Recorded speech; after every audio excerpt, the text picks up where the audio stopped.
الله الرحمن الرحيم كتاب أنزلناه إليك مبارك ليدبروا آياته وليتذكر أولو الألباب صدق الله العظيم.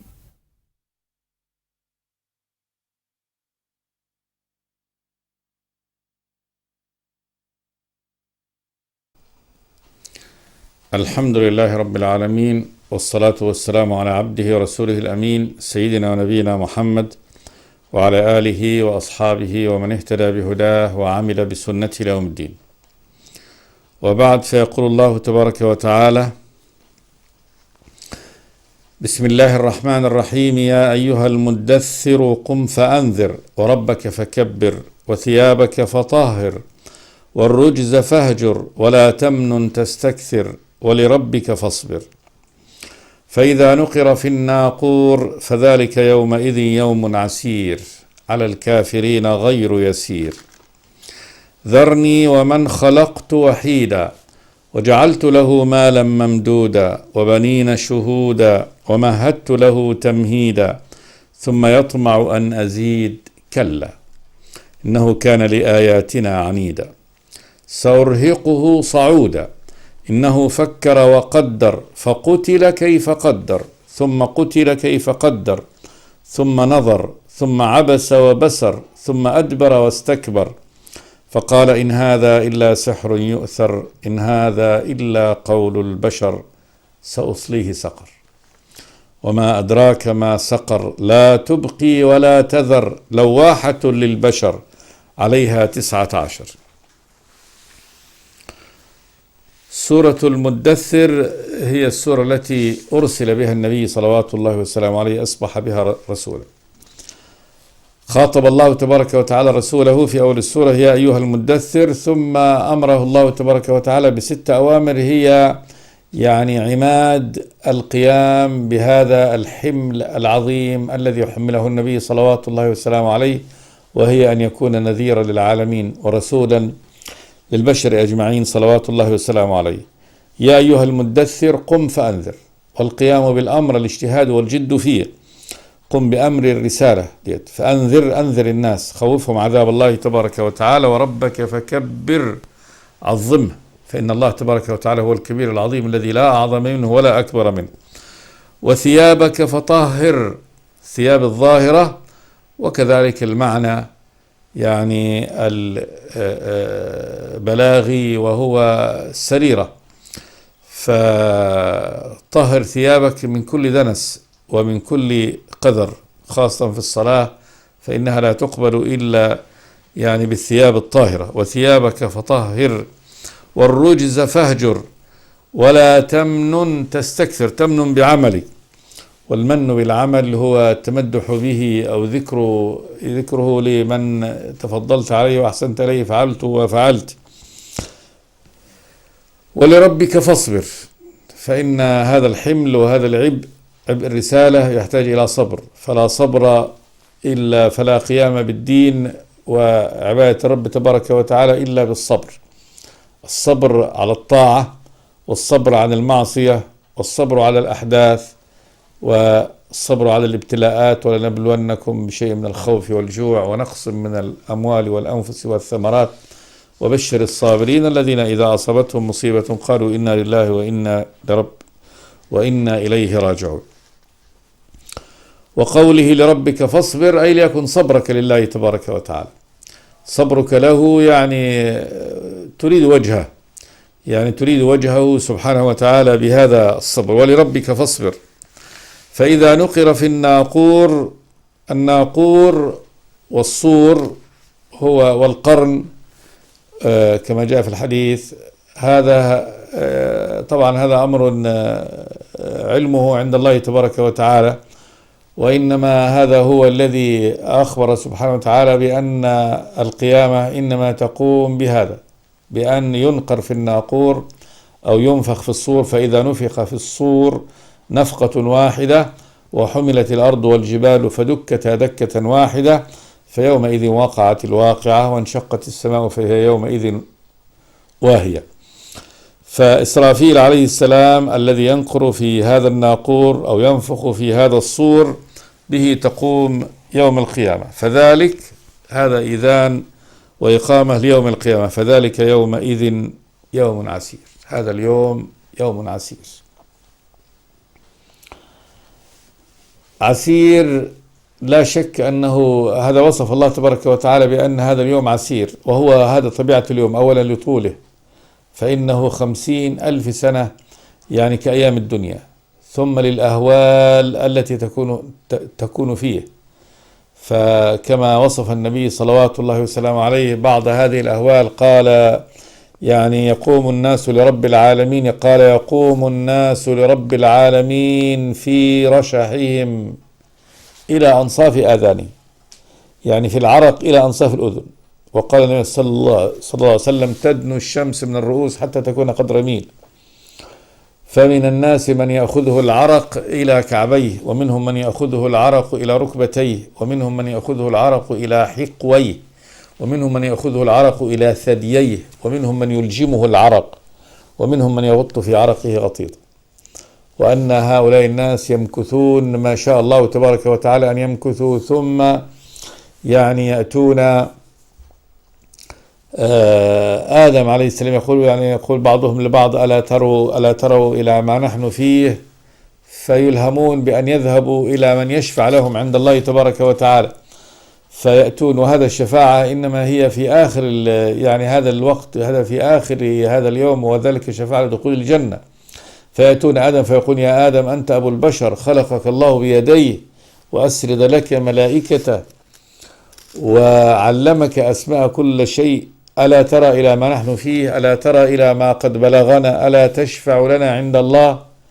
فيقول لهم وهل أخرجكم من الجنة إلا خطيئة أبيكم آدم؟ ثم يقول لهم إن ربي قد غضب اليوم غضبا لم يغضب قبله مثله ولن يغضب بعده مثله، وإني عصيت ربي فأكلت من الشجرة، اذهبوا إلى غيري. نفسي يقول نفسي نفسي نفسي، اذهبوا إلى غيري، اذهبوا إلى نوح. فيأتي الناس نوح عليه السلام فيقول يا نوح أنت أبو البشر، يقول يا نوح أنت أول رسول أرسله الله تبارك وتعالى إلى أهل الأرض، وأنت الذي سماك الله عبدا شكورا، ألا ترى إلى ما نحن فيه؟ ألا ترى إلى ما قد بلغنا؟ ألا تشفع لنا عند الله؟ فيقول إن ربي قد غضب اليوم غضبا لم يغضب قبله مثله ولن يغضب بعده مثله، وإني عصيت ربي فدعوت على قوم، أي أنه استعجل لهم العذاب وأن يستأصلهم الله تبارك وتعالى بالعذاب الماحق. قال ربي لا تذر على الأرض من الكافرين ديارا إنك إن تذرهم يضلوا عبادك ولا يلدوا إلا فاجرا كفارا. ثم يقول لهم نوح عليه السلام نفسي نفسي نفسي، اذهبوا إلى غيري، اذهبوا إلى إبراهيم. فيأتي الناس إبراهيم عليه السلام فيقول يا إبراهيم أنت خليل الرحمن، ألا ترى ما نحن فيه؟ ألا ترى إلى ما قد بلغنا؟ ألا تشفع لنا عند الله سبحانه وتعالى؟ فيقول نفس المقالة إن ربي قد غضب اليوم غضبا لم يغضب قبله مثله ولن يغضب بعده مثله، وإني قد عصيت ربي فكذبت 3 كذبات. قال صلى الله عليه وسلم 2 منها في ذات الله، وهذه قوله إني سقيم، وقوله بل فعله كبيرهم هذا. وأما الكذبة الثالثة أنه قال عن زوجته إنها أختي، فيقول نفسي نفسي نفسي، اذهبوا إلى غيري، اذهبوا إلى موسى. فيأتي الناس موسى عليه السلام فيقول يا موسى أنت كليم الله، ألا ترى ما قد بلغنا؟ ألا ترى إلى ما نحن فيه؟ فيقول نفس المقالة إن ربي قد غضب اليوم غضبا لم يغضب قبله مثله ولن يغضب بعده مثله، وإني عصيت ربي فقتلت نفسا لم أمر بقتلها، نفسي نفسي نفسي، اذهبوا إلى عيسى. فيأتون عيسى عليه السلام وكذلك يقول له يا عيسى أنت روح الله وكلمته ألقاه إلى مريم، ألا ترى إلى ما نحن فيه؟ ألا ترى إلى ما قد بلغنا؟ فيقول نفس المقالة إن ربي قد غضب اليوم غضبا لم يغضب قبله مثله ولن يغضب بعده مثله، ولا يذكر ذنبا، ويقول لا اذهبوا إلى محمد عبد غفر له ما تقدم من ذنبه وما تأخر. يقول النبي فيأتوني بعد مدحهم للنبي صلى الله عليه وسلم وثنائهم عليه يقولون يعني ألا ترى حالنا وما قد بلغنا، فيقول أنا لها. يقول ثم أذهب فأسجد تحت عرش ربي ويلهمني الله تبارك وتعالى من تحميده وتسبيحه أشياء لا أعلمها الآن. ثم يقال يا محمد ارفع رأسك وسل تعطى واشفع تشفع، فأقول يا رب أمتي أمتي، فيقال أدخل من لا حساب عليه من أمتك من الباب الأيمن في الجنة وهم شركاء الناس فيما سوى ذلك من الأبواب. ثم يقول النبي ثم يحد لي ربي حدا فأدخلهم الجنة، وتبدأ الشفاعة ودخول أهل الإيمان. ثم يبدأ بعد ذلك بعد هذا طبعا يكون هذا كله يعني هذا يوم عصيب والناس على هذا النحو، وقبله تهاويل لهذا اليوم، وهذا بالنسبة لكل أهل الإيمان أكبر من هذا، وهو المر على الصراط. وقد قال تبارك وتعالى وإن منكم إلا واردها كان على ربك حتما مقضيا ثم ننجي الذين اتقوا ونذر الظالمين فيها جثيا. والنبي يقول في وقت الصراط، يعني هذا الزمن الذي يكون من يوم القيامة وقت الصراط، يقول هذا وقت لا يتكلم فيه أحد، لا يستطيع أحد أن يتكلم فيه إلا الرسل. يقول والناس تجي تمر على الصراط، هذا الذي يمر على الصراط هم أهل الإيمان، لا يمر الكفار على الصراط. الكفار إنما يؤخذون إلى النار مباشرة، ولكن هذا الصراط إنما يمر عليه أهل الإيمان، ليسقط بعد ذلك من كانت له خيانة أو كان له معصية، كما قال النبي صلى الله عليه وسلم ثم يضرب الصراط على ظهري جهنم. قيل يا رسول الله شنو ما الصراط؟ فقال النبي صلى الله عليه وسلم دحض مزلة عليه كلاليب وخطاطيف مثل شوك السعدان. ثم قال أتدرون ما شوك السعدان؟ إنها شوكة عقيفاء تكون بنجد، لكن لا يعلم يعني قدر يعني هذا الكلاب اللي هو على الصراط قدره إلا الله تبارك وتعالى. يقول هذه الكلاليب تخطف الناس بأعمالهم، وأن الناس يمرون فيمرون كالطرف، منهم من يمر كالطرف وهو يعني لمح البصر، وكالبرق يعني سرعة البرق، وكأجاويد الخيل والركاب، فناج مسلم ومخدوش ناج يخدش وينجو ومكدوس على رأسه في جهنم. ويقول النبي في هذه الكليب تخطف الناس بأعمالهم.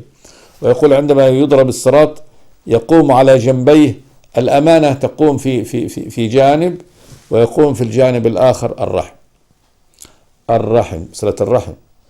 والرحم لما خلق الله تبارك وتعالى في الحديث أن الله لما خلق الرحم قالت هذا مقام العائد بك من القطيعة، قال أما يسرك أنه من وصلك وصلته ومن قطعك قطعته.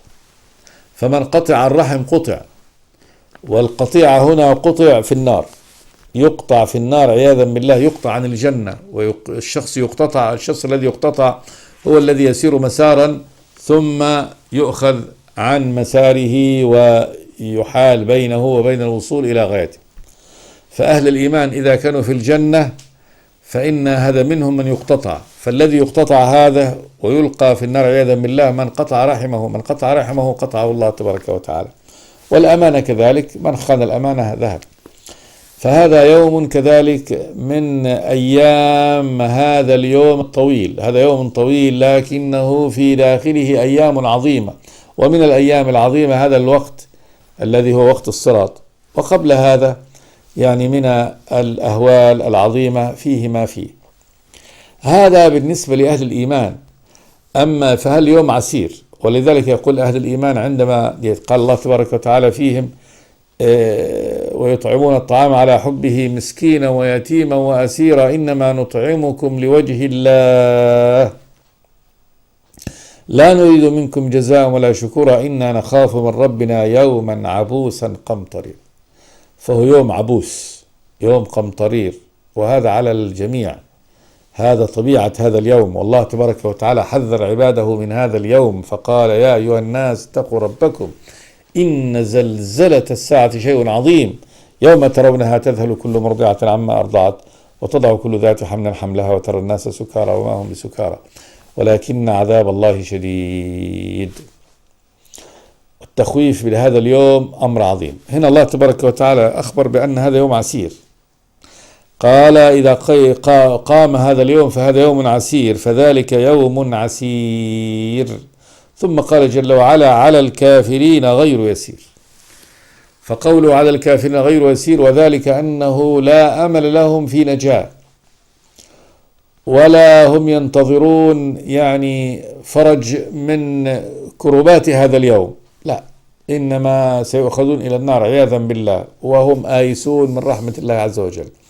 أما المؤمن وإن اشتد عليه الكرب في هذا اليوم فإن الله تبارك وتعالى في أمل له، حتى من يسقط عن الصراط ويقع في النار مع الكفار، إلا أن الله تبارك وتعالى ينقذه ويخرجه بعد ذلك بشفاعة الشافعين أو بشفاعة أرحم الراحمين سبحانه وتعالى.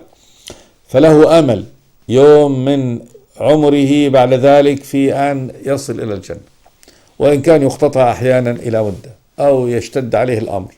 لذلك قال جل وعلا على الكافرين غير يسير. العسر فيه دائم، العسر دائم. أما أهل الإيمان فإن هذا اليوم وإن كان يوم عسير إلا أنه في تسهيل بعد ذلك، يعني تسهيل لأهل الإيمان، وأنهم يعني ييسر لهم الأمر. فمنهم من يكون في ظل الله تبارك وتعالى 7 يظلهم الله في ظل يوم لا ظل إلا ظل، ما في ظل إلا يعني ما ينشئه الله تبارك وتعالى من ظل لهذه الصفوة. وهؤلاء 7 قال النبي صلى الله عليه وسلم فيهم إمام عادل، وشاب نشأ في عبادة الله، ورجلان تحابا في الله اجتمع عليه وتفرق عليه، ورجل قلبه معلق في المساجد، ورجل دعته امرأة ذات منصب وجمال فقال إني أخاف الله، ورجل تصدق أخفى حتى لا تعلم شماله ما تنفق يمينه، ورجل ذكر الله خاليا ففاضت عيناه، خاليا يعني عن الناس. وهذا يكون لا شك أنه غير مرائي، الذي يبكي من خشية الله تبارك وتعالى وحده، وهذا يكون هذا أدعى لأنه لا يرائي وإنما يخاف الله تبارك وتعالى حقا. فهؤلاء يظلهم الله في ظله يوم لا ظل إلا ظله. على كل حال وصف الله تبارك وتعالى لهذا اليوم بأنه يوم عسير، هذا طبيعة اليوم على الكل، يوم عسير على الكل إلا من يسره الله تبارك وتعالى عليه وأنقذه في هذا اليوم ورفق به. والنبي يقول من نفس عن مؤمن كربة من كربات الدنيا نفس الله عنه كربة من كربات يوم القيامة. فيوم القيامة كربات، أمر يكرب الصدر والنفس، ولا يسأل حميم حميمة، وفيه من هذه الشدة. وحسب يعني المؤمن في هذا اليوم العسير هو حسب عمله وحسب يعني ما قدمه في هذه الدنيا.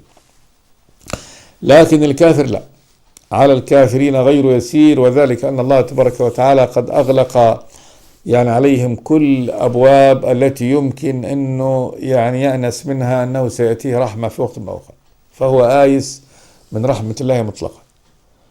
حيدخل النار، حيدخل النار، داخلوها خلاص، وظنوا أنهم مواقعوها، ما لهم عنها مصرف، وإذا رأوها خلاص فلا مصرف لهم عن النار، ما في أي شيء يصرفهم عنه، لا بتأخير هذا الأمر ولا بتأجيله، ولا بشفاعة شافعين ولا بفدية تقبل منهم. ليس هناك أي باب من الأبواب ممكن أن يصرف عنهم عذاب هذا اليوم، ولذلك هو على الكافرين غير يسير.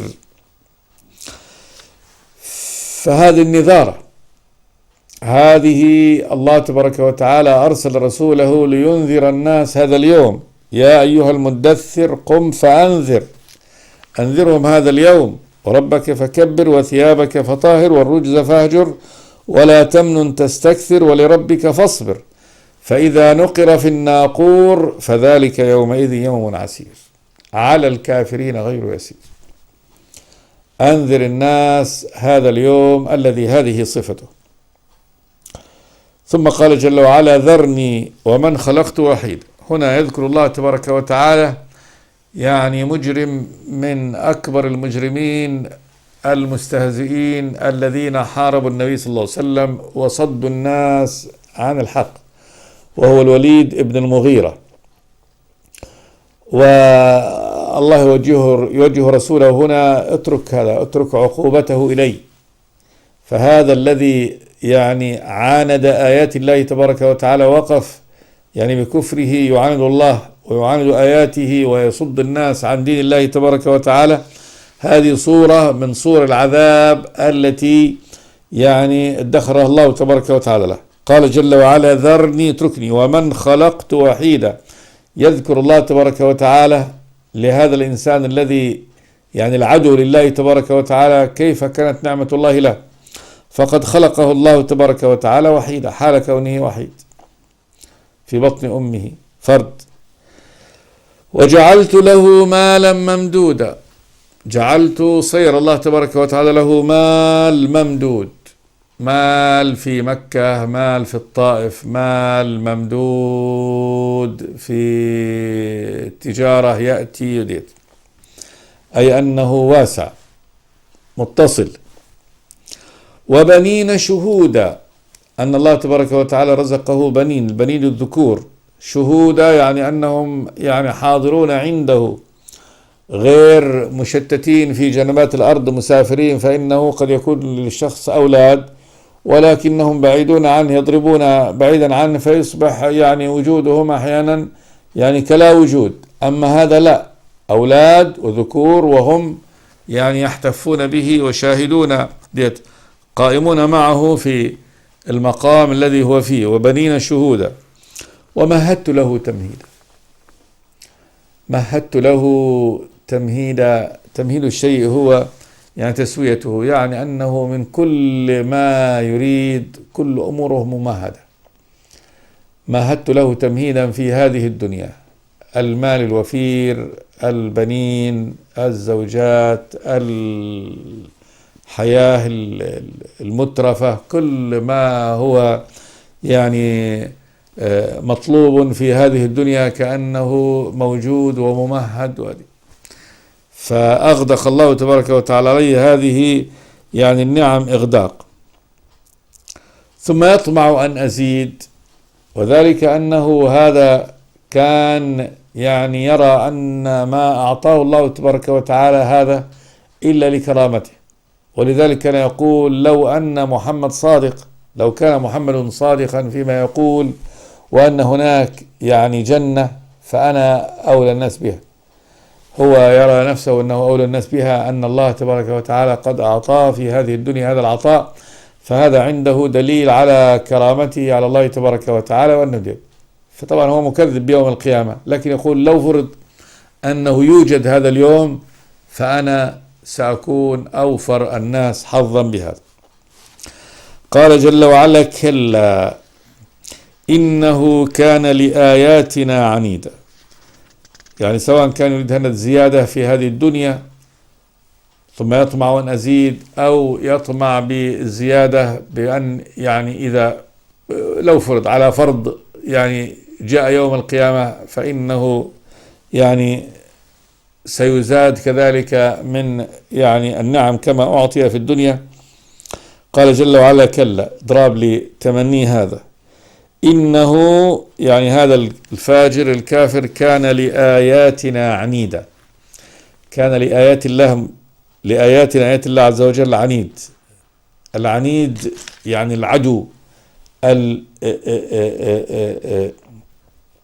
المشتد في عداوته والمصر على هذا. إنه كان لآياتنا عنيدا. قال جل وعلا: سأرهقه صعودا.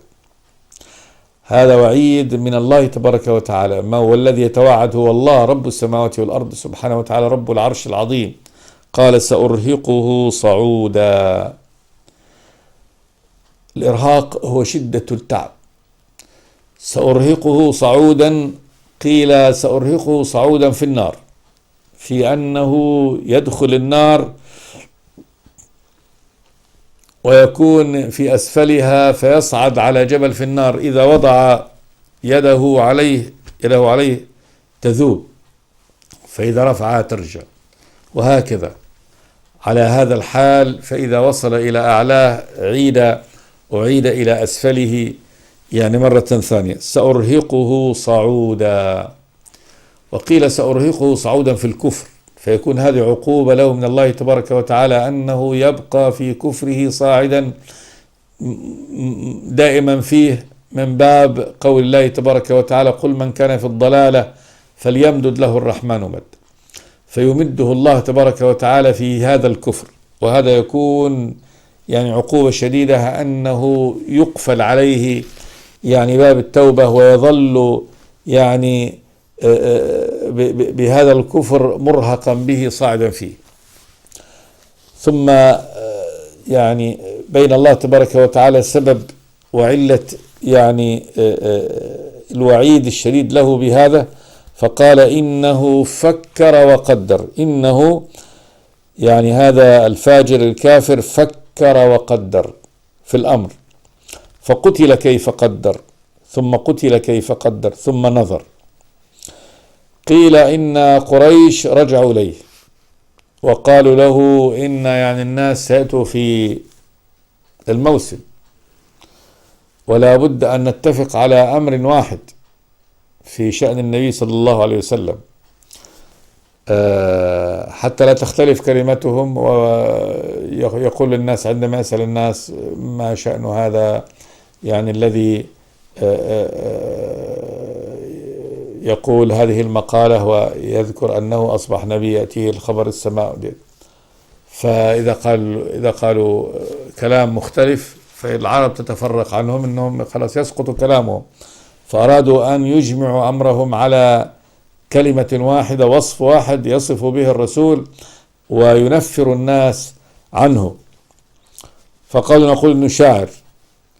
فأخبرهم بأن هذا الشعر، قال احنا جربنا كل أنواع الشعر، والله ما قوله يعني هو بسائر على أي نسق من نسق الشعر، وعرف الشعراء قال لهم إن تقولوا أي قول فيه سيظهر كذبكم، فهذا ديت. قالوا كاهن، فقال قد جربنا الكهان وزمزمتهم فليس بكاهن. قالوا ثم يعني قالوا له لابد أن تقول فيه قولا، ففكر في الأمر وقدر فيه، ثم قال إن أمثل شيء أن تقولوا إن هذا رجل أتى بسحر، ساحر كذاب أتى به، وأن هذا السحر الذي أتى به يفرق به بين الأخ وأخيه، وبين الابن وأبيه، وبين المرأة وزوجها، وأنه فرق جماعة الناس بهذا. فقال إنه، قال جل وعلا إنه أي الوليد هذا فكر وقدر، قدر الكلام المقالة التي يقولها، ويريد بهذه المقالة أن ينفر الناس عن دين الله تبارك وتعالى. قال جل وعلا فقتل كيف قدر، ثم قتل كيف قدر، حكم من الله تبارك وتعالى عليه، وحكم بقتله كيف قدر، على أي صورة قدر ديت. ثم قتل كيف قدر، ثم نظر.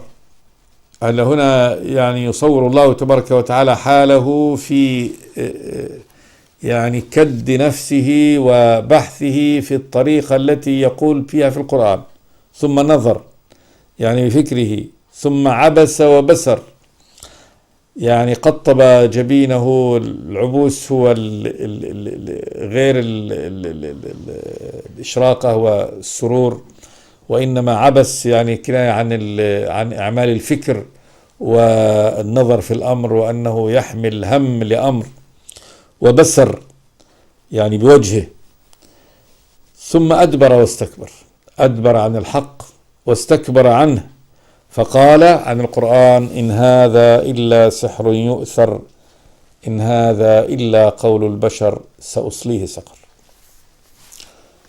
ولأن الوقت قد أدركنا إن شاء الله نعود إلى هذه الآيات في الحلقة الآتية إن شاء الله. أستغفر الله لي ولكم من كل ذنب، وصلى الله وسلم على عبده ورسوله محمد. بسم الله الرحمن الرحيم. كتاب أنزلناه إليك مبارك ليدبروا آياته وليتذكروا ليذكر أولو الألباب.